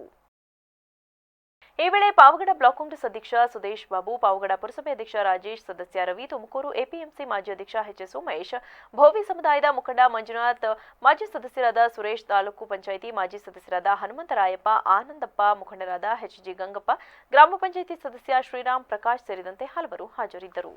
ಜನವರಿ 29ರಂದು ಅತಿಥಿ ಶಿಕ್ಷಕರ ವಿವಿಧ ಬೇಡಿಕೆ ಒತ್ತಾಯಿಸಿ ಬೆಂಗಳೂರಿನ ಫ್ರೀಡಂ ಪಾರ್ಕ್ನಲ್ಲಿ ನಡೆಯಲಿರುವ ಪ್ರತಿಭಟನೆಗೆ ಮಳವಳ್ಳಿ ಅತಿಥಿ ಶಿಕ್ಷಕರು ಭಾಗವಹಿಸಲಿದ್ದೇವೆ ಎಂದು ಅತಿಥಿ ಶಿಕ್ಷಕರ ಸಂಘದ ಅಧ್ಯಕ್ಷ ಮಹೇಶ್ ಕುಮಾರ್ ತಿಳಿಸಿದರು. ಮಳವಳ್ಳಿ ಪಟ್ಟಣದ ಕ್ರೀಡಾಂಗಣದಲ್ಲಿ ಪೂರ್ವಭಾವಿ ಸಭೆಯ ಬಳಿಕ ಸುದ್ದಿಗಾರರೊಂದಿಗೆ ಮಾತನಾಡಿ, ಸರ್ಕಾರಕ್ಕೆ ಹಲವು ಬಾರಿ ಬೇಡಿಕೆಗಳನ್ನು ಇಟ್ಟಿದ್ದರೂ ಸಹ ಇದುವರೆಗೂ ಈಡೇರಿಸಲಿಲ್ಲ. ಆ ಕಾರಣದಿಂದ ರಾಜ್ಯದ ಎಲ್ಲ ಅತಿಥಿ ಶಿಕ್ಷಕರು ಜನವರಿ 29ರಂದು ಬೆಂಗಳೂರಿನಲ್ಲಿ ಪ್ರತಿಭಟನೆ ನಡೆಸಲಿದ್ದೇವೆ. ಪ್ರತಿಭಟನೆಗೆ ತಾಲೂಕಿನ ಎಲ್ಲ ಅತಿಥಿ ಶಿಕ್ಷಕರು ಆಗಮಿಸಬೇಕು. ಅತಿಥಿ ಶಿಕ್ಷಕರ ಸಂಬಳ ಹೆಚ್ಚು ಮಾಡಬೇಕು, ಜೊತೆಗೆ ಅತಿಥಿ ಶಿಕ್ಷಕರನ್ನ ಖಾಯಂಗೊಳಿಸಬೇಕು ಎಂದರು. ಬಂಧುಗಳೇ, ಇವತ್ತು ನಾವು ಮಳವಳ್ಳಿ ತಾಲೂಕಿನಲ್ಲಿ ಪ್ರಾಥಮಿಕ ಮತ್ತು ಪ್ರೌಢಶಾಲೆಯ ಅತಿಥಿ ಶಿಕ್ಷಕರೆಲ್ಲ ಇವತ್ತು ನಾವು ಒಂದು ಸಭೆಯನ್ನು ಸೇರಿದ್ದೀವಿ. ಇದೇ ತಿಂಗಳು 29ನೇ ತಾರೀಕು ಬೆಂಗಳೂರಿನ ಫ್ರೀಡಂ ಪಾರ್ಕ್ನಲ್ಲಿ ನಡೀತಕ್ಕಂಥ ಪ್ರತಿಭಟನಾ ಧರಣಿಗೆ ಕರ್ನಾಟಕ ರಾಜ್ಯದ ಎಲ್ಲ ತಾಲೂಕುಗಳಿಂದಲೂ ಕೂಡ ಭಾಗವಹಿಸಬೇಕು. ಆ ವಿಚಾರದ ಹಿನ್ನೆಲೆಯಲ್ಲಿ ಇವತ್ತು ನಾವು ಸಭೆಯನ್ನು ಮಳವಳ್ಳಿ ತಾಲೂಕಿನಲ್ಲಿ ಸೇರಿದ್ದೀವಿ. ಸರ್ಕಾರ ನಮ್ಮ ಬೇಡಿಕೆಗಳನ್ನು, ಹಕ್ಕೊತ್ತಾಯಗಳನ್ನು ಇದುವರೆಗೂ ಸಹ ನೆರವೇರಿಸಿಕೊಟ್ಟಿಲ್ಲ. ಆ ವಿಚಾರದಲ್ಲಿ ನಾವು ಸರ್ಕಾರ ನಮ್ಮ ಬೇಡಿಕೆಗಳನ್ನು ನೆರವೇರಿಸ್ಕೊಡ್ಬೇಕು ಅಂತ ಹೇಳ್ಬಿಟ್ಟು ಇದೇ 29ನೇ ತಾರೀಕು ಬೆಂಗಳೂರಿನಲ್ಲಿ ನಾವೆಲ್ಲರೂ ಕೂಡ ಭಾಗವಹಿಸ್ತಾ ಇದ್ದೀವಿ. ನಮ್ಮ ಹಕ್ಕೊತ್ತಾಯಗಳನ್ನು, ನಮ್ಮ ಬೇಡಿಕೆಗಳನ್ನು ಸರ್ಕಾರ ಆದಷ್ಟು ಬೇಗ ಈಡೇರಿಸ್ಕೊಡ್ಬೇಕು. ಮತ್ತು ಆರ್ಥಿಕ ಇಲಾಖೆಗೆ ಕಳಿಸಿರ್ತಕ್ಕಂಥ ಕಡತವನ್ನು ಈ ಮುಂದಿನ ತಿಂಗಳು ನಡೀತಕ್ಕಂಥ ಬಜೆಟ್ನಲ್ಲಿ ನಮ್ಮ ವೇತನವನ್ನು ದುಪ್ಪಟ್ಟು ಹೆಚ್ಚು ಮಾಡಬೇಕು ಅಂತ ನಾವು ಸರ್ಕಾರಕ್ಕೆ ಒತ್ತಾಯವನ್ನು ಮಾಡ್ತೀವಿ. ಈ ವೇಳೆ ಪ್ರಧಾನ ಕಾರ್ಯದರ್ಶಿ ಕೆಂಪರಾಜು, ಸಹ ಕಾರ್ಯದರ್ಶಿ ವಿಷಕಂಠಮೂರ್ತಿ, ಖಜಾಂಚಿ ಪುಟ್ಟರಾಜು, ಮಹಿಳಾ ವಿಭಾಗದ ಸುಮಿತ್ರಾ, ರಮ್ಯಾ, ತನುಶ್ರೀ, ಮಹದೇವ ಸ್ವಾಮಿ, ಮಹದೇವು, ಶಿವರಾಜು, ಸುದರ್ಶನ್ ಸೇರಿದಂತೆ ಹಲವರಿದ್ದರು. ಅಭಿವೃದ್ಧಿ ಪಥದತ್ತ ಕೊಂಡೊಯ್ಯಬೇಕಾದ್ರೆ ಶಿಕ್ಷಣ ಒಂದರಿಂದ ಮಾತ್ರವಿಲ್ಲ, ಎಲ್ಲ ಕ್ಷೇತ್ರದಲ್ಲೂ ಮುಂದುವರೆದಾಗ ಮಾತ್ರ ರಾಜ್ಯ ಅಭಿವೃದ್ಧಿಯತ್ತ ಸಾಗುತ್ತದೆ ಎಂದು ಶಾಸಕ ನರೇಂದ್ರ ಸ್ವಾಮಿ ತಿಳಿಸಿದರು. ಮಳವಳ್ಳಿ ಪಟ್ಟಣದ ಕ್ರೀಡಾಂಗಣದಲ್ಲಿ ತಾಲೂಕು ಆಡಳಿತದ ವತಿಯಿಂದ ನಡೆದ 76ನೇ ಗಣರಾಜ್ಯೋತ್ಸವ ಕಾರ್ಯಕ್ರಮವನ್ನು ಉದ್ಘಾಟಿಸಿ ಮಾತನಾಡಿ, ಸಂವಿಧಾನ ಪೀಠಿಕೆಯನ್ನ ಪ್ರತಿ ಶಾಲೆಯೂ ಬೋಧಿಸಬೇಕು. 76 ವರ್ಷದಿಂದ ದೇಶ ಯಾವ ರೀತಿ ಅಭಿವೃದ್ಧಿಯಾಗಿದೆ ಎಂದು ಮುಂದಿನ ಪೀಳಿಗೆ ತಿಳಿದುಕೊಳ್ಳಬೇಕಾಗಿದೆ ಎಂದು ತಿಳಿಸಿದರು. ಇದೇ ವೇಳೆ ಶಾಲಾ ಮಕ್ಕಳಿಂದ ಪಟ್ಟಣದಲ್ಲಿ ಜಾಥಾ ನಡೆಸಲಾಯಿತು. ಇದೇ ವೇಳೆ ಮಕ್ಕಳು ಸಾಂಸ್ಕೃತಿಕ ಕಾರ್ಯಕ್ರಮ ಮಾಡಿ ರಂಜಿಸಿದರು. ಇದೇ ವೇಳೆ ಸಾಧಕರಿಗೆ ಸನ್ಮಾನಿಸಲಾಯಿತು. ಇದಕ್ಕೂ ಮುನ್ನ ತಹಶೀಲ್ದಾರ್ ಲೋಕೇಶ್ ಧ್ವಜಾರೋಹಣ ನೆರವೇರಿಸಿದರು. ಹಲವಾರು ವೈವಿಧ್ಯತೆಗಳಲ್ಲಿ ಏಕತೆಯನ್ನು ಕಾಣ್ತಾ ಇರೋದಕ್ಕೆ ಕಾರಣನೇ ನಮ್ಮ ಸಂವಿಧಾನ. ಬಹಳಷ್ಟು ಜನಕ್ಕೆ ಸಂವಿಧಾನದ ಅರಿವು ಇಲ್ಲ. ಈಗ ಇಲ್ಲೇ ಎದುರು ಕೂತಿದ್ದಂತ ಮಕ್ಕಳೆಲ್ಲ ನೋಡ್ತಾ ಇದ್ದಾರೆ. ನಮ್ಮ ರಾಜ್ಯ ಸರ್ಕಾರ ಈಗಾಗಲೇ ಸಂವಿಧಾನ ಓದು, ಸಂವಿಧಾನ ಪೀಠಿಕೆಯನ್ನ ಪ್ರತಿಯೊಂದು ಶಾಲಾ ಕಾಲೇಜುಗಳಲ್ಲಿ ಪಠಿಸಬೇಕು. ಅವರಿಗೆ ಸಂವಿಧಾನದ ಅರಿವನ್ನು ಕೊಡಬೇಕು. ಯಾಕಂದ್ರೆ 76 ವರ್ಷದ ಹಿಂದೆ ಈ ಸಂವಿಧಾನ ಈ ರಾಷ್ಟ್ರಕ್ಕೆ ಬಂದಿರತಕ್ಕಂಥ ಇವತ್ತಿನ ಪೀಳಿಗೆಗೆ ಅದರ ಅರಿವಿಲ್ಲ. ಶಿಕ್ಷಣ ಇಲಾಖೆ ಇದರಲ್ಲಿ ಪ್ರಮುಖ ಪಾತ್ರವನ್ನು ವಹಿಸತಕ್ಕಂಥ ಜವಾಬ್ದಾರಿ ಮತ್ತು ಎಲ್ಲ ಸರ್ಕಾರಿ ಇಲಾಖೆಗಳು ಕೂಡ ಇದನ್ನ ಇಂದಿನ ಜನಮಾನಸದಲ್ಲಿ ಅದರ ಮಹತ್ವ ಮತ್ತು ಅದರ ಅರಿವನ್ನು ಮೂಡಿಸ್ತಕ್ಕಂಥ ಕೆಲಸವನ್ನು ನಾವು ಮಾಡಬೇಕಾಗಿದೆ. ಈ ರಾಷ್ಟ್ರಕ್ಕೆ ನಾವು ಗೌರವವನ್ನು ಸಲ್ಲಿಸಬೇಕಾದ್ರೆ, ಈ ರಾಷ್ಟ್ರವನ್ನು ಒಗ್ಗಟ್ಟಾಗಿ ನಾವು ನಿಲ್ಲಿಸಬೇಕಾದ್ರೆ, ಅಭಿವೃದ್ಧಿ ಪಥದಲ್ಲಿ ದೇಶವನ್ನು ನಾವು ಕೊಂಡೊಯ್ಬೇಕಾದ್ರೆ ಶಿಕ್ಷಣ ಒಂದರಿಂದ ಮಾತ್ರ ಸಾಧ್ಯ ಇಲ್ಲ. ಎಲ್ಲ ಕ್ಷೇತ್ರದ ಅಭಿವೃದ್ಧಿಯೊಂದಿಗೆ ಆಧುನಿಕ ಪ್ರಪಂಚದಲ್ಲಿ ಪೈಪೋಟಿ ಯುಗದಲ್ಲಿ ನಮ್ಮ ಜವಾಬ್ದಾರಿಯನ್ನು ಈ ರಾಷ್ಟ್ರಕ್ಕೆ ಕೊಡುಗೆಯನ್ನಾಗಿ ನೀಡ್ತಕ್ಕಂಥ ಕೆಲಸವನ್ನು ನಾವು ಮಾಡಿದಾಗ ಮಾತ್ರ ಭಾರತ ಮಾತೆಯ ಮಕ್ಕಳಾಗಿ ಈ ದೇಶಕ್ಕೆ ನಾವು ನಮ್ಮನ್ನ ಸಮರ್ಪಣೆ ಮಾಡ್ಕೊಳ್ಳಿಕ್ಕೆ ಸಾಧ್ಯ. ಕಾರ್ಯಕ್ರಮದಲ್ಲಿ ತಹಶೀಲ್ದಾರ್ ಲೋಕೇಶ್, ತಾಲೂಕು ಪಂಚಾಯಿತಿ ಇಒ ಶ್ರೀನಿವಾಸ್, ಡಿವೈಎಸ್ಪಿ ಕೃಷ್ಣಪ್ಪ, ಕ್ಷೇತ್ರ ಶಿಕ್ಷಣಾಧಿಕಾರಿ ಉಮಾ, ಪುರಸಭೆ ಮುಖ್ಯಾಧಿಕಾರಿ ನಾಗರತ್ನ, ಪುರಸಭೆ ಸ್ಥಾಯಿ ಸಮಿತಿ ಅಧ್ಯಕ್ಷ ಕೃಷ್ಣ, ಸದಸ್ಯ ನೂರುಲ್ಲಾ ಸೇರಿದಂತೆ ಹಲವರಿದ್ದರು. ಚಾಮರಾಜನಗರ ಜಿಲ್ಲೆಯ ಕೊಳ್ಳೇಗಾಲ ತಾಲೂಕಿನ ಕೊಳ್ಳೇಗಾಲ ಟೌನ್ನಲ್ಲಿ ಸುಮಾರು 6,25,00,000 ಅನುದಾನದಲ್ಲಿ ನೂತನವಾಗಿ ನಿರ್ಮಿಸುತ್ತಿರುವ ಡಾಕ್ಟರ್ ಬಿಆರ್ ಅಂಬೇಡ್ಕರ್ ಸರ್ಕಾರಿ ಮೆಟ್ರಿಕ್ ಪೂರ್ವ ಬಾಲಕರ ವಿದ್ಯಾರ್ಥಿ ನಿಲಯದ ಕಟ್ಟಡದ ಶಂಕುಸ್ಥಾಪನೆ ನೆರವೇರಿಸಲಾಯಿತು. ಕಾರ್ಯಕ್ರಮವನ್ನು ಉದ್ಘಾಟಿಸಿ ಮಾತನಾಡಿದ ಶಾಸಕರಾದ ಎಆರ್ ಕೃಷ್ಣಮೂರ್ತಿ, ರಾಜ್ಯದಲ್ಲಿ ಮುಖ್ಯಮಂತ್ರಿ ಸಿದ್ದರಾಮಯ್ಯನವರು ಹಣಕಾಸು ಸಚಿವರಾಗಿ ಉತ್ತಮ ಕೆಲಸ ಮಾಡಿದ್ದಾರೆ ಹಾಗೂ ರಾಜ್ಯದ ಸಮಾಜ ಕಲ್ಯಾಣ ಇಲಾಖೆ ಸಚಿವರಾದ ಎಚ್.ಸಿ. ಮಹದೇವಪ್ಪರವರು ಹಲವು ಇಲಾಖೆಗಳ ಸಚಿವರಾಗಿ ಕೆಲಸ ನಿರ್ವಹಿಸಿದ್ದು, ಈಗ ಸಮಾಜ ಕಲ್ಯಾಣ ಇಲಾಖೆ ವತಿಯಿಂದ ಕೊಳ್ಳೇಗಾಲ ಪಟ್ಟಣದಲ್ಲಿ ನೂತನವಾಗಿ 3 ಅಂತಸ್ತು ಕಟ್ಟಡದ ನಿರ್ಮಾಣವಾಗುತ್ತಿದೆ. ಇದರ ಸದುಪಯೋಗ ಪಡೆದುಕೊಳ್ಳಬೇಕು ಎಂದರು.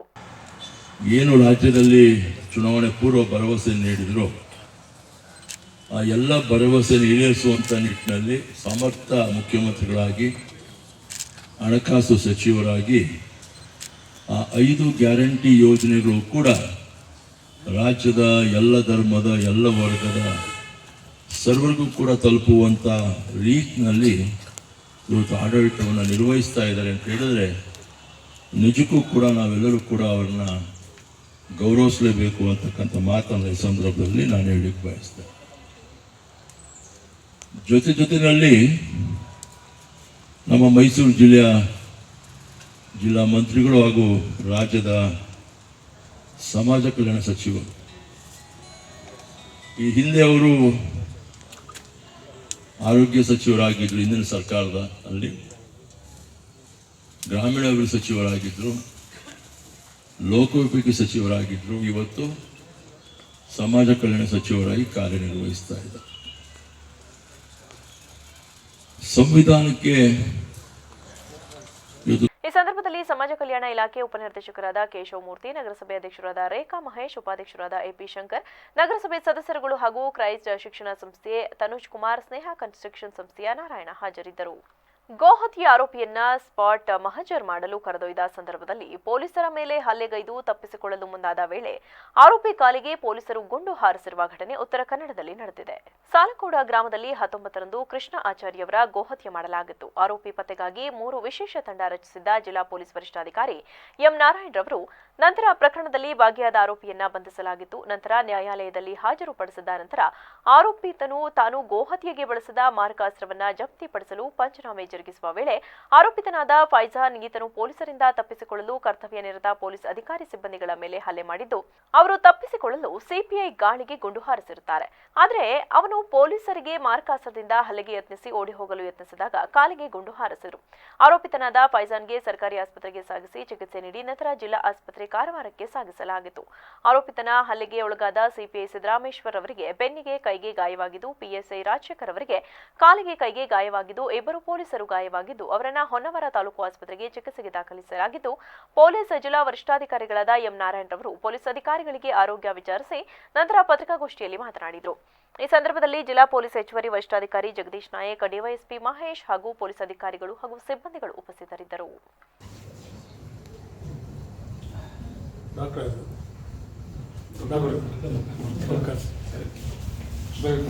Don't worry. Doctor, please. How is it? Ganesh Badnis.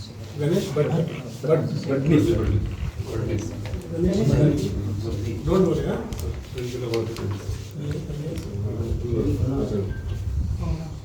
ಸ್ವಲ್ಪ ಮನೆಯಲ್ಲಿ ಸ್ವಲ್ಪ ಹೇಳಿ ಏನಾಯ್ತು? ಸ್ವಲ್ಪ ಮಾಜರ್ ಮಾಡ್ತಾ ಇದ್ವಿ ಸರ್. ಮಾಜರ್ ಮಾಡ್ತಾ ಇವಾಗ ತೋರಿಸ್ನಿದ್ರು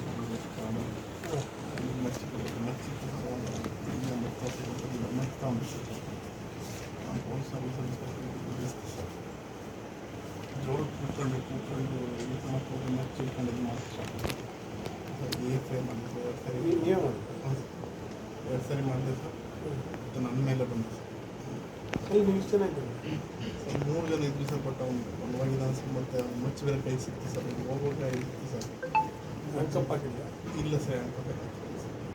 ಭಟ್ಕಳ ತಾಲೂಕು ಕ್ರೀಡಾಂಗಣದಲ್ಲಿ ತಾಲೂಕು ಆಡಳಿತ, ಪುರಸಭೆ, ಭಟ್ಕಳ ಪಂಚಾಯಿತಿ ಇವರ ಸಹಯೋಗದಲ್ಲಿ ಗಣರಾಜ್ಯೋತ್ಸವ ಧ್ವಜಾರೋಹಣವನ್ನು ಭಟ್ಕಳದ ತಹಶೀಲ್ದಾರಾದ ನಾಗೇಂದ್ರ ಕೋಳಿಶೆಟ್ಟಿರವರು ನೆರವೇರಿಸಿದರು. ಧ್ವಜಾರೋಹಣ ನೆರವೇರಿಸಿ ಮಾತನಾಡಿದ ಅವರು 2025ರ ಸಾಲಿನಲ್ಲಿರುವ ನಾವೆಲ್ಲರೂ ಇಂದು ಜನವರಿ 26ರಂದು 76ನೇ ಗಣರಾಜ್ಯೋತ್ಸವವನ್ನು ಆಚರಣೆ ಮಾಡುತ್ತಿದ್ದೇವೆ.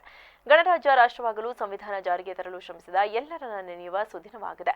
ನಮ್ಮ ಸಂವಿಧಾನವು ಶಾಸಕಾಂಗ, ಕಾರ್ಯಾಂಗ, ನ್ಯಾಯಾಂಗ ಹೊಂದಿದ್ದು ಹಾಗೂ ದೇಶಗಳ ಪ್ರಗತಿಗಾಗಿ ನಿರಂತರ ಶ್ರಮಿಸುತ್ತಿದೆ. ನಮ್ಮ ದೇಶವು ಆರ್ಥಿಕವಾಗಿ ಅಭಿವೃದ್ಧಿ ಹೊಂದುವುದು ಮಾತ್ರವಲ್ಲದೆ ಸಾಮಾಜಿಕ ಸಾಮರಸ್ಯ ಮತ್ತು ಸಾಂಸ್ಕೃತಿಕ ಶ್ರೀಮಂತಿಕೆಯಲ್ಲಿ ಬೆಳೆಯುತ್ತಿದೆ ಎನ್ನುವುದು ನಮಗೆ ಹೆಮ್ಮೆ. ಆದ್ದರಿಂದ ಭಾರತ ದೇಶಕ್ಕಾಗಿ ನಾವೆಲ್ಲರೂ ಸೇರಿ ಕೆಲಸ ಮಾಡೋಣ ಎಂದು ಪ್ರತಿಜ್ಞೆ ಮಾಡೋಣ ಎಂದು ತಿಳಿಸಿದರು. ಭಾರತ ಸಂವಿಧಾನವನ್ನು ಮೂಲತಃ ಕೈಯಲ್ಲಿ ಬರೆಯಲಾಗಿದೆ. ಭಾರತ ಸಂವಿಧಾನದ ಪ್ರತಿಯು ರಾಷ್ಟ್ರ ರಾಜಧಾನಿ ದೆಹಲಿಯಲ್ಲಿರುವ ಸಂಸತ್ ಭವನದಲ್ಲಿದೆ. ಅದರಲ್ಲಿ 12 ಅನುಚ್ಛೇದಗಳು, 25 ಭಾಗಗಳು, ಸುಮಾರು 470 ವಿಧಿಗಳಿವೆ. ಇಂಥ ಮೌಲ್ಯಗಳನ್ನು ನೀಡಿದ ಸಂವಿಧಾನ ಜಾರಿಗೆ ಬಂದ ದಿನದ ಈ ರಾಷ್ಟ್ರೀಯ ಹಬ್ಬವು ದೇಶದ ಏಕತೆ ಮತ್ತು ಹೆಮ್ಮೆಯನ್ನು ಕಾಪಾಡಿಕೊಳ್ಳಲು, ಎತ್ತಿ ಹಿಡಿಯಲು, ಮೆಲುಕು ಹಾಕಲು ನಮಗೆಲ್ಲರಿಗೂ ಅವಕಾಶ ನೀಡಿದೆ. ಇವತ್ತಿನ ವಿಶೇಷ ಏನಂತಂದ್ರೆ ಕರ್ತವ್ಯ ಪಥದಲ್ಲಿ ನವದೆಹಲಿಯಲ್ಲಿ ಮಾನ್ಯ ರಾಷ್ಟ್ರಪತಿಗಳು ಧ್ವಜಾರೋಹಣವನ್ನು ನೆರವೇರಿಸಿ ಎಲ್ಲ ಸೇನಾ ಕಮಾಂಡರ್ಗಳಿಂದ ಅಲ್ಲಿ ಧ್ವಜವಂದನೆಯನ್ನು ಸ್ವೀಕರಿಸುತ್ತಾರೆ. ಇವತ್ತು ಒಂದು ಹೆಮ್ಮೆಯ ವಿಷಯ ಏನಂದ್ರೆ ಭಟ್ಕಳ ತಾಲೂಕಿನಿಂದ, ಭಟ್ಕಳ ಸಿಟಿಯಿಂದ ನಮ್ಮದೇ ಆಗಿರ್ತಕ್ಕಂಥ ಒಬ್ಬ ಹುಡುಗ ಇಲ್ಲಿಂದ NCC ಇಂದ ಸೆಲೆಕ್ಟ್ ಆಗಿ ರಿಪಬ್ಲಿಕ್ ಡೇ ಪೆರೇಡ್ ಅಲ್ಲಿ ಸೆಲೆಕ್ಟ್ ಆಗಿದೆ ಅಂತ ಹೇಳ್ಕೊಳ್ಳೋಕೆ ನಮ್ಮ ತಹಶೀಲ್ದಾರ್, ನನ್ನ ಭಟ್ಕಳ ತಹಶೀಲ್ದಾರ್ ಬಂದಾಗ ಒಂದು ಹೆಮ್ಮೆ ಅನಿಸುತ್ತೆ. ಸೊ ಅದಕ್ಕೆಲ್ಲ ನಾವು ಗೌರವವನ್ನು ಪಡಬೇಕು. ನಮ್ಮ ದೇಶ ಇಂದು ಶೈಕ್ಷಣಿಕವಾಗಿ, ಔದ್ಯೋಗಿಕವಾಗಿ ಬಹಳಷ್ಟು ಪ್ರಗತಿಯನ್ನು ಮಾಡಿದೆ. ಮೂಲಭೂತ ಸೌಕರ್ಯಗಳ ಕ್ಷೇತ್ರ, ಬಾಹ್ಯಾಕಾಶ ಕ್ಷೇತ್ರ, ರಕ್ಷಣಾ ಕ್ಷೇತ್ರ, ಔಷಧಿ ಕ್ಷೇತ್ರ, ವ್ಯವಸಾಯ, ವಾಣಿಜ್ಯ ಇತ್ಯಾದಿ ಎಲ್ಲ ಕ್ಷೇತ್ರಗಳಲ್ಲೂ ತ್ವರಿತ ಗತಿಯಲ್ಲಿ ಬೆಳವಣಿಗೆಯಾಗುತ್ತಿದೆ. ನಮ್ಮ ರಾಜ್ಯ ಕರ್ನಾಟಕ ಕೂಡ ಬಹಳ ತೀವ್ರ ಗತಿಯಲ್ಲಿ ಅಭಿವೃದ್ಧಿ ಹೊಂದುತ್ತಿದೆ. ಜನರ ಪ್ರಗತಿಗಾಗಿ ಹಲವಾರು ಯೋಜನೆಗಳು ಜಾರಿಗೆ ಬಂದಿವೆ. ಶಾಸಕಾಂಗ, ಕಾರ್ಯಾಂಗ ಮತ್ತು ನ್ಯಾಯಾಂಗಗಳು ಸೇರಿ ರಾಜ್ಯ ಮತ್ತು ದೇಶದ ಪ್ರಗತಿಗಾಗಿ ನಿರಂತರವಾಗಿ ಶ್ರಮಿಸುತ್ತಿದೆ. ಇಂದು ನಮ್ಮ ಸ್ವಾತಂತ್ರ್ಯ ಹೋರಾಟಗಾರರು, ನಮ್ಮ ನಾಯಕರು ಮತ್ತು ನಮ್ಮ ಸಂವಿಧಾನದ ರಚನೆಗೆ ಕೊಡುಗೆ ನೀಡಿದ ಪ್ರತಿಯೊಬ್ಬ ವ್ಯಕ್ತಿಯನ್ನು ಸ್ಮರಿಸಿಕೊಳ್ಳೋಣ. ಆರ್ಥಿಕವಾಗಿ ಅಭಿವೃದ್ಧಿ ಹೊಂದುವುದು ಮಾತ್ರವಲ್ಲದೆ ಸಾಮಾಜಿಕ ಸಾಮರಸ್ಯ ಮತ್ತು ಸಾಂಸ್ಕೃತಿಕ ಶ್ರೀಮಂತಿಕೆಯಲ್ಲಿ ಬೆಳೆಯುತ್ತಿರುವ ಭಾರತಕ್ಕಾಗಿ ಕೆಲಸ ಮಾಡಲು ನಾವಿಂದು ಪ್ರತಿಜ್ಞೆ ಮಾಡೋಣ. ಭಾರತದಲ್ಲಿ ಸಂವಿಧಾನದ ಪಥಸಂಚಲನವು ಕ್ರೀಡಾಂಗಣದಲ್ಲಿ ನಡೆದ ವೀಕ್ಷಕರನ್ನ ಕಂಗೊಳಿಸುವಲ್ಲಿ ಯಶಸ್ವಿಯಾಯಿತು. ಈ ಸಂದರ್ಭದಲ್ಲಿ ಕ್ಷೇತ್ರ ಶಿಕ್ಷಣಾಧಿಕಾರಿ ವೆಂಕಟೇಶ್ ನಾಯ್ಕ್, ಪಟ್ಟಣ ಪಂಚಾಯತ್ ಮುಖ್ಯಾಧಿಕಾರಿ ಮಂಜಪ್ಪ ಎನ್, ಪುರಸಭೆ ಅಧ್ಯಕ್ಷ ಅಲ್ಫಾಸ್ ಕರೂರಿ, ವೆಂಕಟೇಶ್ ನಾವ್ಡ, ನೌಕರರ ಸಂಘದ ಅಧ್ಯಕ್ಷ ಎಂ ನಾಯಕ್, ಪಟ್ಟಣ ಪಂಚಾಯತ್ ಅಧ್ಯಕ್ಷೆ ಖಾಜಿಯಾ ಅಬ್ಸಾ ಮುಂತಾದವರಿದ್ದರು. ಹೊನ್ನಾವರದಲ್ಲಿ ತಾಲೂಕು ಆಡಳಿತ ಹಾಗೂ ವಿವಿಧ ಇಲಾಖೆಯ ಸಂಯುಕ್ತಾಶ್ರಯದಲ್ಲಿ ಪಟ್ಟಣದ ಪೊಲೀಸ್ ಪರೇಡ್ ಮೈದಾನದಲ್ಲಿ ನಡೆದ 76ನೇ ಗಣರಾಜ್ಯೋತ್ಸವ ಕಾರ್ಯಕ್ರಮವು ಸಡಗರದಿಂದ ನೆರವೇರಿತು. ಧ್ವಜಾರೋಹಣ ನೆರವೇರಿಸಿ ಮಾತನಾಡಿದ ತಹಶೀಲ್ದಾರ್ ಪ್ರವೀಣ್ ಖರಾಂಡೆ, ಶಾಸಕಾಂಗ, ಕಾರ್ಯಾಂಗ, ನ್ಯಾಯಾಂಗ ಹೇಗೆ ಕರ್ತವ್ಯ ನಿರ್ವಹಿಸಬೇಕು ಎನ್ನುವ ಸಮಗ್ರ ಮಾಹಿತಿಯ ಗುಚ್ಛವೇ ಭಾರತದ ಸಂವಿಧಾನ. ಭಾರತವನ್ನ ವಿವಿಧತೆಯಲ್ಲಿ ಏಕತೆ ಸಾಧಿಸಿರುವ ವಿಶಿಷ್ಟ ದೇಶ ಎಂದು ಕರೆಯಲಾಗುತ್ತದೆ. ನಾವೆಲ್ಲರೂ ಒಂದೇ ತಾಯಿಯ ಮಕ್ಕಳು ಎನ್ನುವ ಐಕ್ಯತಾ ಭಾವ ಬಲವಾದರೆ ದೇಶ ಪ್ರಗತಿಯನ್ನ ಸಾಧಿಸಲು ಸಾಧ್ಯ. ನಾವೆಲ್ಲ ಭಾರತೀಯರು ಎಂಬ ಐಕ್ಯತೆ ಸಾಧಿಸಿ ರಾಷ್ಟ್ರದ ಸರ್ವಾಂಗೀಣ ಅಭಿವೃದ್ಧಿ ಹಾಗೂ ರಾಷ್ಟ್ರದ ರಕ್ಷಣೆಗೆ ಹೋರಾಡಲು ನಾವೆಲ್ಲ ಕಂಕಣಬದ್ಧರಾಗೋಣ ಎಂದರು. ನಂತರ ಪೊಲೀಸ್ ಗೃಹ ರಕ್ಷಕ ದಳದ ಇಲಾಖೆಯಿಂದ ಗೌರವ ವಂದನೆ ಸ್ವೀಕರಿಸಿದರು. ವಿವಿಧ ಕ್ಷೇತ್ರದಲ್ಲಿ ಸಾಧನೆ ಮಾಡಿದವರನ್ನ ವೇದಿಕೆಯಲ್ಲಿ ಸನ್ಮಾನಿಸಿ ಗೌರವಿಸಲಾಯಿತು. ವಿವಿಧ ಶಾಲೆ ಹಾಗೂ ಕಾಲೇಜಿನ NCC ವಿದ್ಯಾರ್ಥಿಗಳು ಪಥಸಂಚಲನ ನಡೆಸಿದರು. ಈ ಸಂದರ್ಭದಲ್ಲಿ ಗ್ರೇಡ್ 2 ತಹಶೀಲ್ದಾರ್ ಉಷಾ ಬಾವಸ್ಕರ್, ಪಟ್ಟಣ ಪಂಚಾಯಿತಿ ಅಧ್ಯಕ್ಷ ನಾಗರಾಜ್ ಭಟ್, ಉಪಾಧ್ಯಕ್ಷ ಸುರೇಶ್ ಹೊನ್ನಾವರ, ಸಾಯಿ ಸಮಿತಿ ಅಧ್ಯಕ್ಷ ಮಹೇಶ್ ಮೇಸ್ತಾ, ತಾಲೂಕು ಪಂಚಾಯಿತಿ ಕಾರ್ಯನಿರ್ವಹಣಾಧಿಕಾರಿ ಚೇತನ್ ಕುಮಾರ್, ಪಟ್ಟಣ ಪಂಚಾಯಿತಿ ಮುಖ್ಯಾಧಿಕಾರಿ ಏಸು ಬೆಂಗಳೂರು, BO BGS ನಾಯ್ಕ್ ಉಪಸ್ಥಿತರಿದ್ದರು. 76ನೇ ಗಣರಾಜ್ಯ ಸಂವಿಧಾನ ದಿನಾಚರಣೆ ಅಂಗವಾಗಿ ಮಳವಳ್ಳಿ ತಾಲೂಕಿನ ಮೇಗಳಪುರ ಗ್ರಾಮದ ಸರ್ಕಾರಿ ಹಿರಿಯ ಪ್ರಾಥಮಿಕ ಶಾಲೆಯ ಶಾಲಾ ಮಕ್ಕಳಿಗೆ ಟ್ರ್ಯಾಕ್ ಸೂಟ್, ಸಮವಸ್ತ್ರ ಹಾಗೂ ಶಾಲೆಗೆ ಬ್ಯಾಂಡ್ ಸೆಟ್ ಅನ್ನು ಪೋಷಕರು ಕೊಡುಗೆಯಾಗಿ ನೀಡಿದರು. ಇದೇ ವೇಳೆ ಶಾಲಾ ಆವರಣದಲ್ಲಿ ರಂಗುರಂಗಿನ ರಂಗೋಲಿಗಳಿಂದ ಸಿಂಗರಿಸಿ ಧ್ವಜಾರೋಹಣ ಮಾಡಲಾಯಿತು. ಗ್ರಾಮದ ಮಹೇಶ್ ಮಕ್ಕಳಿಗೆ ಸಮವಸ್ತ್ರವನ್ನ ಕೊಡುಗೆಯಾಗಿ ನೀಡಿದರು ಹಾಗೂ ಇದೇ ಗ್ರಾಮದ ನಿವೃತ್ತ ಶಾಲಾ ಶಿಕ್ಷಕಿ ಶಿವಮ್ಮರವರು ಶಾಲೆಗೆ ಡ್ರಮ್ ಸೆಟ್ ಕೊಡುಗೆಯಾಗಿ ನೀಡಿದರು.